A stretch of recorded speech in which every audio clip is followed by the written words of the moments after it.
Prime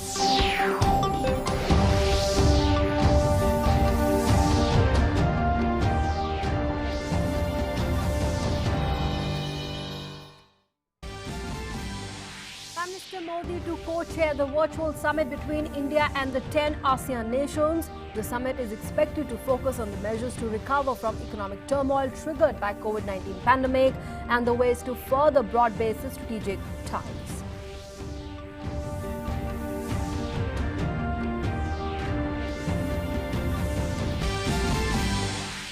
Prime Minister Modi to unveil the life-size statue of Swami Vivekananda at the campus of Jawaharlal Nehru University via video conferencing. The Union Education Minister Ramesh Pokhriyal Nishank to be present on the occasion.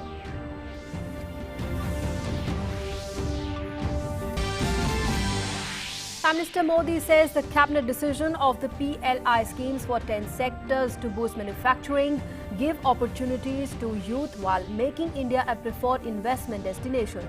Says this is an important step towards improving our competitiveness and realizing an Atmanirbhar Bharat. Home Minister to address a gathering of the village heads of 3 border districts, Kutch, Banaskantha and Patan in Gujarat's Kutch district. The Home Minister to also inaugurate an exhibition comprising the stalls of the government schemes and institutions. And global COVID-19 cases rise to 5 crore 24 lakh with 12 lakh 88,000 deaths. COVID-19 continues to batter the US and Brazil the most. Sweden imposes ban on the sale of alcohol after a wake of surging COVID-19 cases.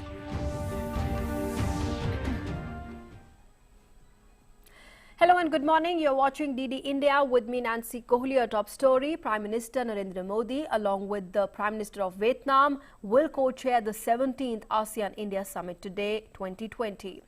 The leaders of all the 10 ASEAN member states will participate in the summit. The summit will take place virtually. It will review the status of ASEAN-India strategic partnership and take stock of the progress made in the key areas such as connectivity, maritime cooperation, trade and commerce, education and capacity building. The leaders will discuss ways to further strengthen the ASEAN-India engagement, and in this context will note the adoption of the ASEAN-India Plan of Action and the COVID-19 post-pandemic economic recovery and important regional and international developments will also be discussed at the summit.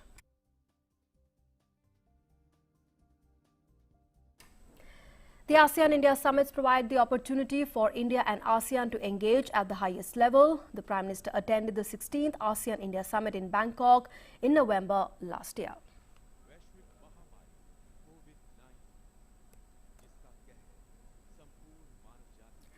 Prime Minister Modi will today unveil the life-size statue of Swami Vivekananda at the campus of Jawaharlal Nehru University via video conferencing.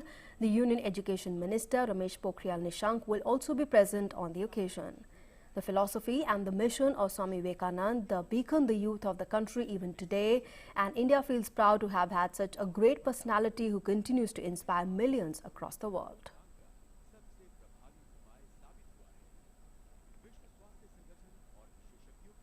Prime Minister Modi has always said that the ideals of Swami Vivekananda are as relevant today as they were during the life of Swamiji. The Prime Minister himself has often emphasized that serving the masses and empowering the youth of the nation strengthens the country physically, mentally and spiritually, as well as enhances the global image of the nation. Prosperity and the power of India reside in its people, and therefore empowering all alone will take the nation towards achieving the solemn goal of a self-reliant India.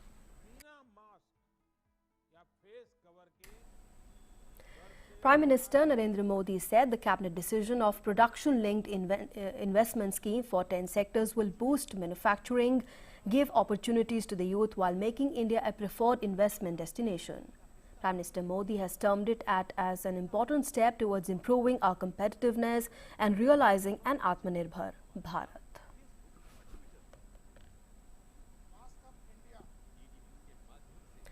And earlier, the Union Cabinet, chaired by Prime Minister Modi on Wednesday, has given its approval to introducing the production-linked incentive scheme in 10 key sectors for enhancing India's manufacturing capabilities and enhancing exports, Atmanirbhar Bharat. The PLI scheme across these 10 key specific sectors will make Indian manufacturers globally competitive, attract investment in the areas of core competency and cutting-edge technology, also ensuring efficiencies, creating economies of the scale, enhancing sports and making India an integral part of the global supply chain. And moving on now, Prime Minister Narendra Modi addressed the party workers at the BJP headquarters following the victory of the NDA in the Bihar Assembly elections. Speaking on the occasion, the Prime Minister thanked the people of the country for enthusiastically participating in the festival of democracy. He also thanked the BJP workers for the excellent results in the Bihar Assembly elections. Prime Minister Modi stressed about the true and the real meaning of the results that have come in the Bihar Assembly elections, adding that the results are an extension of the Lok Sabha results. चुनाव नतीजे आए, उसका निहितार्थ बहुत गहरा है, उसके मायने बहुत बड़े हैं। लोकसभा चुनाव में जो नतीजे आए थे, ये उसका और व्यापक विस्तार है। भारतीय जनता पार्टी पूर्व में जीती, मणिपुर में कमल का झंडा फहरा दिया। भारतीय जनता पार्टी सुदूर पश्चिम में, कच्छ के रेगिस्तान में, अबड़ासा में गुजरात की सभी सीटें जीत ली। भाजपा को उत्तर प्रदेश, मध्य प्रदेश में विजय प्राप्त हुई और भाजपा को दक्षिण में कर्नाटका, तेलंगाना में भी सफलता मिली। Prime Minister Modi also said that the secret to winning the Bihar elections was the disciplined following of the mantra Sabka Saath, Sabka Vikas, Sabka Vishwas. He added it's the victory of the development work done in Bihar. अगर आज आप मुझे बिहार के चुनाव नतीजों के बारे में पूछेंगे तो मेरा जवाब भी जनता के जनादेश की तरफ, जैसे बिहार की जनता ने जनादेश दिया है, जितना साफ सुथरा जनादेश दिया है, मेरा जवाब भी उतना ही साफ है। और मेरा जवाब है, चुनाव जीतने का एक ही रहस्य है, सबका साथ, सबका विकास, सबका विश्वास। इस मंत्र की जीत हुई है। बिहार में विकास के कार्यों की जीत हुई है। Moving on now, the Union Home Minister Amit Shah will today address a gathering of the village heads of 3 border districts, Kutch, Banaskantha and Patan, near Dhordo tent city in Gujarat's Kutch district. He will also inaugurate an exhibition comprising the stalls of the government schemes and institutions. Apart from village heads, the members of district and taluka panchayats of the 3 districts have also been invited for the gathering. Kutch, Banaskantha and Patan districts of Gujarat share a land border with Pakistan.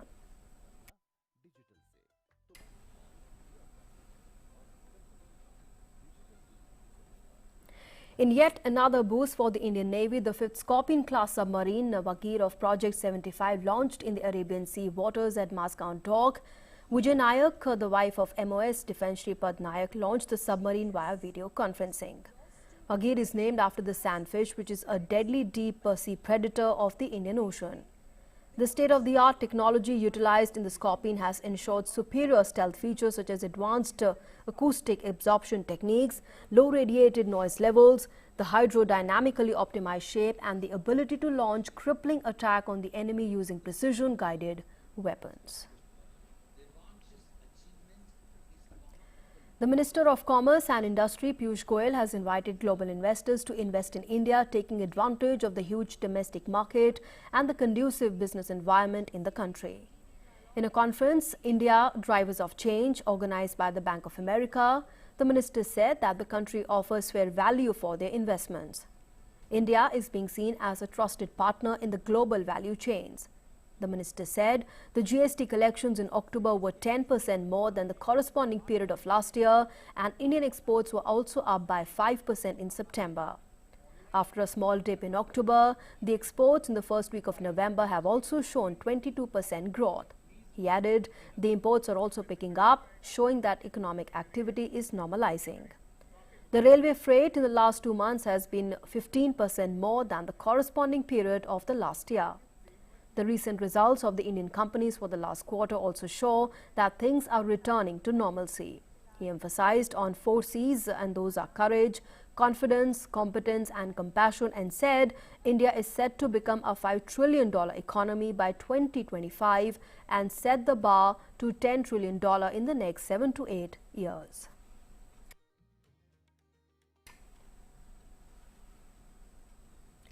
The number of FastTag users in the country has reached 2 crore historical landmark, registering the growth of 400% in a year. This has increased the total toll collection to 92 crore rupees per day, which is a substantial increase in the daily toll collection from 70 crore rupees per day a year back. The National Highway Authority of India has of now said that FastTag is contributing to nearly 75% of the total toll collection.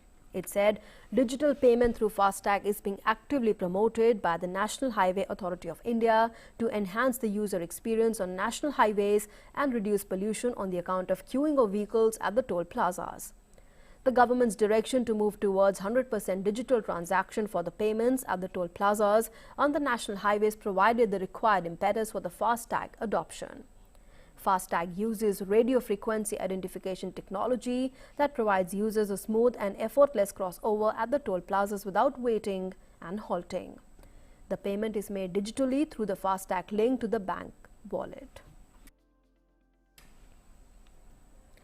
The government on Wednesday allowed airlines to operate 70% of their pre-COVID domestic flight capacity.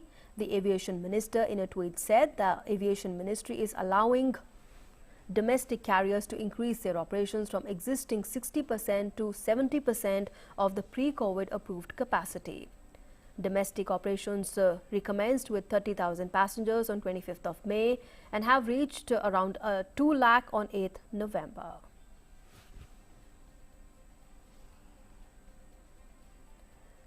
The ministry also said last week that the Indian Airlines can operate maximum 60% of the pre-COVID domestic passenger flights till 24th February next year due to the prevailing COVID-19 situation. Scheduled domestic flights were suspended on 25th of March due to the COVID-19 pandemic. Moving on now, the Home Affairs Ministry has announced that the Foreigners Regional Registration Office in Delhi will cover matters relating to services with respect to overseas citizens of India, card holders residing in the Gautam Budh Nagar and Ghaziabad districts. So far, Gautam Budh Nagar and Ghaziabad districts of Uttar Pradesh were under the jurisdiction of the FRRO, Lucknow, for the purpose of receiving and processing of the applications for various services in respect of the OCI card holders. And this was causing inconvenience to the OCI card holders residing in these districts. The FRRO Delhi already services the states of Haryana, Rajasthan, Himachal Pradesh and Uttarakhand apart from the capital itself. The Home Affairs Ministry press statement said that during the last few years, the central government had taken a number of measures to facilitate the stay in India of the foreign travellers. The OCI allows people of Indian origin to live and work in India and avail certain benefits at par with the non-resident Indians and the resident Indians. According to rules, those who wish to apply for OCI benefits, including the permission for research work and the change in particulars, would be required to approach their respective FRRO for their applications to be processed. And moving on now to some other news. Top ULFA leader Drishti Rajkhova has surrendered to the Indian Army. Drishti Rajkhova has long been in the wanted list of the ULFA insurgents responsible for their activities in Lower Assam. The planned operation was executed by the Indian Army intelligence agencies at Meghalaya, Assam, Bangladesh border. Along with Drishti Rajkhova, his 4 accomplices, SS Corporal Vedanta, Yasin Asom, Robjyoti Asom and Mithun Asom have also surrendered with a huge quantity of arms. The operation was based on confirmed inputs, which was a result of the relentless pursuit over the last 9 months. And in some other news now, Prime Minister Narendra Modi had a telephonic conversation with the WHO Director General, and in fact, Prime Minister expressed his appreciation for WHO's important role in facilitating a coordinated global response to the COVID-19 pandemic. He also noted the need to not lose sight of the battle against other diseases and appreciated the importance of WHO support to the health systems of developing countries. The Director General stressed the close and regular collaboration between the WHO and the Indian health authorities, and especially appreciated in his domestic initiatives like the Ayushman Bharat scheme and India's campaign against tuberculosis. He said India had an important role to play in the global health issues. Prime Minister Modi and the Director General had a productive discussion on the value of traditional medicinal systems, especially for enhancing wellness and the immunity of the global population. They agreed on the need for integrating traditional medicine solutions into modern medical practice through holistic protocol and for careful scientific validation of the time-tested traditional medicine products and practices. And let's now move on, take a look at the updates on COVID-19 from across the country. While India has crossed another milestone with registering over 80 lakh recoveries so far, the active caseload has shrunk below the 5 lakh mark. The recovery rate has improved further to 92.89%, while the case fatality rate has further dropped to 1.48%.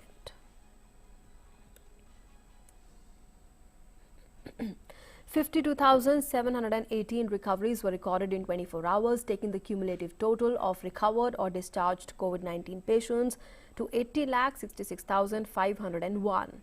And with this, the recovery rate currently stands at 92.89%.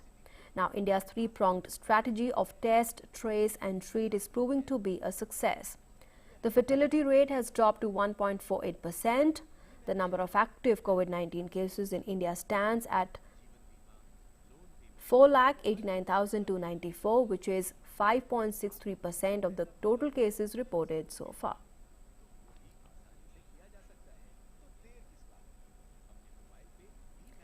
And taking a look now at the updates on COVID-19 from across the world, COVID-19 has so far infected over 5 crore 24 lakh, claiming lives of more than 12 lakh 88,000 people, with the recoveries crossing 3 crore 66 lakh worldwide. The virus continues to batter the US and Brazil the most. In the US, there are 1 crore 70 lakh cases of infection, with over 2 lakh 47,000 fatalities, while Brazil trails behind the US in terms of death toll. And Spain will demand a negative PCR test taken 72 hours from 23rd November. According to the Health Ministry of Spain, all the travelers arriving from countries with a huge risk of contracting COVID-19 have to provide negative PCR tests taken within 72 hours. Spain will use European Union criteria to define which countries are classified as high risk. Spain had increasingly become an exception in the region for its policy of so far not asking visitors to provide a PCR test on arrival. With just under 1.4 million COVID-19 cases, Spain has the second highest tally in Western Europe. Its infection rate has declined to 525 cases per 100,000 people from the highs of more than 800. Now, under the European Union system, the highest risk countries are those with more than 150 cases diagnosed per 100,000 people in the past 14 days, or those with an incidence of more than 150 per 100,000 and with over 4% of all the tests giving positive results. Moving on now, Israel Prime Minister Benjamin Netanyahu has said that the country is in talks with drug maker Pfizer over its potential COVID-19 vaccine. Pfizer said earlier that its experimental COVID-19 vaccine was more than 90% effective, which is considered to be a major victory in the fight against COVID-19 pandemic. Israel has so far over 3,21,000 cases of COVID-19 with over 2,700 fatalities. And moving on now to some sports news. Well, the Indian cricket team on Wednesday departed for a 2-month-long tour of Australia, where it will aim to build on the historic Test series win 2 years ago. The BCCI tweeted photographs of the Indian contingent before departure, with the players sporting customized PPE kits for travel amid the COVID-19 pandemic. The Indian team will land in Sydney, where it will undergo a 14-day quarantine, during which it has been allowed to train. India will play 3 ODIs, 3 T20s and 4 Tests starting 27th November. The ODI and T20 series will be played in Sydney and Canberra from 27th November to the 8th of December. The much-anticipated Test series begins with the day-night test at Adelaide from December 17th. And the remaining fixtures in the second round of the Asian leg of the 2022 FIFA World Cup qualifiers will be completed by 15th June 2021, the Asian Football Confederation confirmed on Wednesday. The 4 remaining match days in the second round, which were originally scheduled for March-April this year, were postponed to October-November before again being pushed ahead to 2021. The Indian football team will play postponed 2022 FIFA World Cup and 2023 Asia Cup qualifying round matches in March and June next year. The Asian Football Confederation confirmed, however, did not reveal the exact dates of the matches. According to FIFA International Match Calendar for 2021, the first window is from 22nd March to 30th March, while the second is from 31st May to 15 June for Asian Football Confederation. And in some other news now, World Pneumonia Day is being observed today. This year's Pneumonia Day is being observed during COVID-19 global pandemic that is dramatically increasing pneumonia deaths from COVID-19 and other causes. Take a look at this report to know more about pneumonia science and its prevention.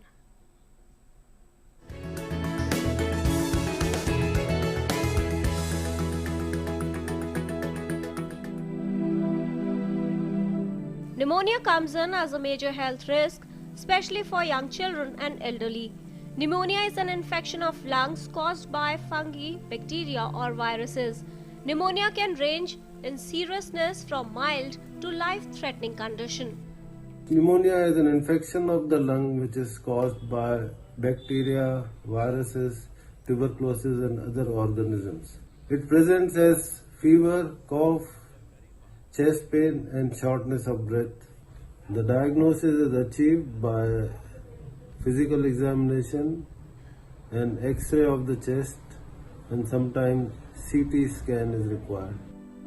People with underlying lung disease like asthma or bronchitis are more likely to develop complications in pneumonia. Pneumonia can occur in young and healthy people, but it is most dangerous in those with impaired immune system. In the present time, the most common cause of pneumonia is coronavirus infection, which has gripped the world. These patients have fever and difficulty in breathing, and their oxygen saturation is low. On this World Pneumonia Day, it is important to recognize pneumonia, how to suspect it, how to treat it. And on this day, let's take a pledge to prevent COVID infection by using a mask, by hand washing, and maintaining a social distance. It is important to identify and timely treat pneumonia to prevent complications. Be aware about the signs of pneumonia. Kiran Bhardwaj, DD News.